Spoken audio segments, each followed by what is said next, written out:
All right, ready to dive into another week of tech chaos? We're going straight to the source. Reddit's technology. They always seem to have their fingers on the pulse of what's weird, what's worrying, and what's downright wild in the world of tech. Oh, absolutely. It's like they got a sixth sense for this stuff. They really do. And this week, this post, well, it really caught my eye. It's from some tech CEO. I guess they were at that Berlin global dialogue thing. You know, the one with all the big wigs. Oh, right, yeah, with OpenAI, even Macron was there. Yeah, Right. exactly. Big names, even bigger ideas, you know the drill. Anyway, this CEO, they posted the title of one of the closed door sessions. And get this, it's here's what you need to know about what's being said about AI tech behind closed doors. Talk about a tease. Oh, man, that's practically begging for speculation. Given who was in that room, it makes you wonder what kind of AI conversations were happening behind those closed doors. Right. Like, are we talking global AI regulations? A UN for algorithms? What do you think? It's possible. Or maybe they were wrestling with those big ethical questions, like how do we make sure this AI boom actually benefits everyone?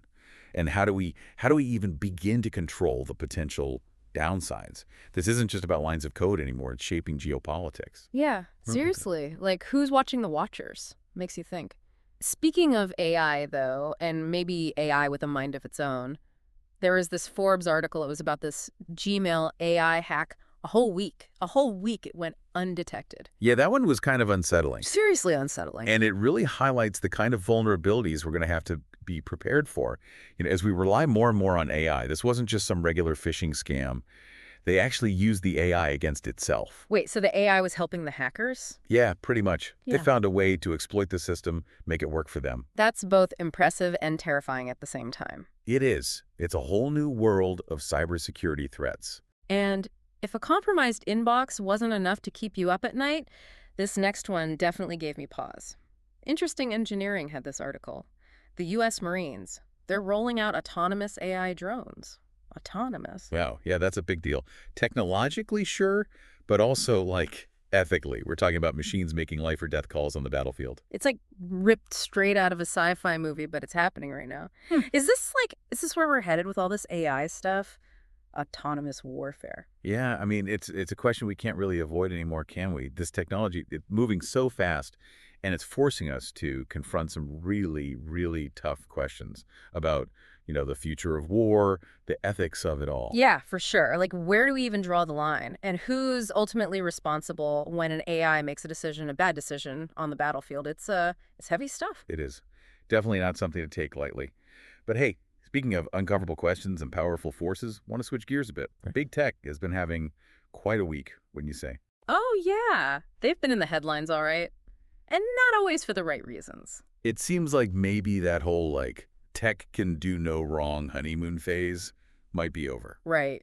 Like, remember that whole thing with Tesla? CNBC had that piece, how their big Cybertruck robotaxi reveal was kind of a flop. Not exactly the fanfare they were hoping for. Yeah, I saw that. I guess self-driving taxis aren't quite as captivating as, sending rockets to space. Yeah. It just goes to show sometimes there's a disconnect. Like, the tech might be there, but are people actually ready for it? Exactly. And then, oh man, there's that other Tesla story. The one from SF Gate. Apparently, some police departments in California, they're saying those Tesla cop cars they were testing are nearly unusable. Oof. Not a great look. Yeah, that's got to sting a little bit. Yeah. I mean, if you can't even get the police to use your cars, it really underscores that reliability is everything, especially for something like law enforcement. Yeah. Like, you need that tech to work, right? And not just work every time without fail. Yeah. And to be fair, it's not just about whether it works. It's got to be affordable too. Which reminds me, remember that Ars Technica article? The one about the DOJ wanting to break up Google? It seems like they're not letting up on big tech, huh? Nope, not at all. Yeah. That's a pretty major move by the DOJ, though.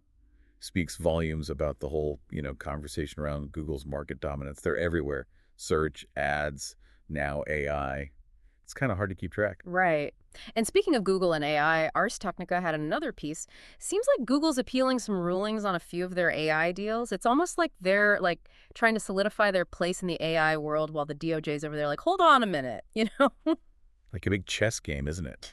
Google's making the moves, the DOJ is countering, and all while the future of AI is kind of hanging in the balance. It's going to be interesting to see how this all plays out. Definitely. All right, so let's talk about something that's unfortunately become a regular part of our tech conversations these days. Data breaches. It's not even surprising anymore when another one pops up in the news. I know. It's almost expected at this point, which is honestly pretty sad. It's like you kind of get numb to it until it happens to you. This time, it was Fidelity making the headlines. TechCrunch said they had a breach, exposed personal info for like 77,000 customers. Man, another one bites the dust. It really drives home the point that no one is immune, Not even these big institutions. It only takes one crack in the armor. Absolutely. And it's not just big companies that are targets either.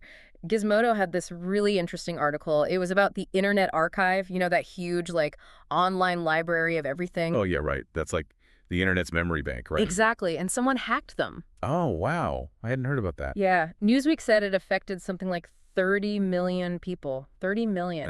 That's crazy. I know. It just goes to show you, it's not just about stealing credit card numbers anymore. This stuff is getting way more serious. Yeah, hacking the Internet Archive. It's almost like an attack on history itself. And honestly, once that digital information is gone, it's gone. It's not like you can just go and retrieve it from a vault somewhere. And this one really highlights how complicated these hacktivist groups can be. Gizmodo mentioned it was a pro-Palestinian group that took credit. It's not just about tech anymore. It's about politics, global conflicts, all of it, It's all connected. And it's playing out online. Exactly. And speaking of messy situations online, have you seen what people are doing with AI and misinformation these days? It's getting scary. Tell me about it. The access to this tech, it's incredible, but in the wrong hands, it can be a weapon. Seriously. Yahoo News had this whole report on how Russia used AI to create all these fake images of Hurricane Milton. No way, really? Yeah, they were trying to cause panic, so chaos. It's like, how are you supposed to even know it's real anymore? I know, right? And even beyond just figuring out what's true, there's this whole other layer of can we even trust what we see anymore? Yeah. It's getting scary, and there was this Atlantic article going around. It argued that the U.S. is actually facing something even worse than just a misinformation crisis. Oh, yeah. Like what? They're calling it a crisis of trust. We're losing that shared sense of reality. And when you can't even agree on the basic facts, how can you even have a conversation, let alone try to tackle the big problems? It's pretty bleak, honestly. It really is. It's like we're living in some kind of digital funhouse. Right. You don't know which way to turn or what to believe. It's true. It's like that saying, Pixar, it didn't happen, but now even the pictures can lie. It's nuts. It really is. We have to be so careful. It's all about critical thinking these days, Media literacy. Questioning everything. Yeah, can't just take things at face value anymore. Not a chance. Speaking of navigating this crazy digital world, remember when you bought a video game? Actually bought it. Oh, you mean back in the Stone Age? With the discs and the cartridges? Right, exactly. I was reading this Engadget piece, and they were talking about how on Steam, the gaming platform, well, they're making it super clear now that when you buy a game, you're actually just buying a license, not the game itself. Yeah, that's been a long time coming. The whole digital ownership thing, it's tricky. So, what does that even mean for us? Do we really own anything in the digital world? That is the million-dollar question, isn't it? And it's not just games. It's everything. Music, movies, books. Our entire lives are basically online now, right? Our work, our relationships, even our memories, It's all stored in the cloud somewhere. Makes you think, what happens if that access is just gone? Right, or if the terms of service change. It's like a whole new set of rules we're all trying to figure out as we go. It really is. It's the Wild West out here. The wild, wild digital West. So, all this talk of AI, misinformation, digital ownership. How about a little palate cleanser, something a little more, I don't know, hopeful? Okay, get this. NASA. They're working on a time zone for the moon. Wait, what? Really? Yeah, a moon time zone. Huh. Okay. See, this is why I love these deep dives. You never know what you're going to get. Right. It's kind of amazing, though, when you think about it. It's like we're at this point where we need a standardized lunar time. That's wild. It makes you realize how much goes into space exploration. Yeah. It's like we take it for granted. Time zones, gravity, oxygen. Right. And we were just talking about hackers and data breaches. It's amazing how quickly things can change perspective. That's the beauty of it, I think. Yeah. The contrast. It's a lot to take in, all this tech stuff. Exciting, terrifying, and everything in between. It really is.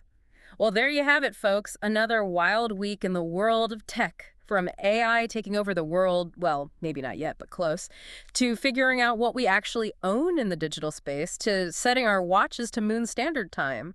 It's a lot to process. It really is. Yeah. But hey, that's the future, right? Always keeping us on our toes. That's for sure. And as always, the best way to face the future. Stay curious, keep asking questions, and never ever stop exploring. Until next time.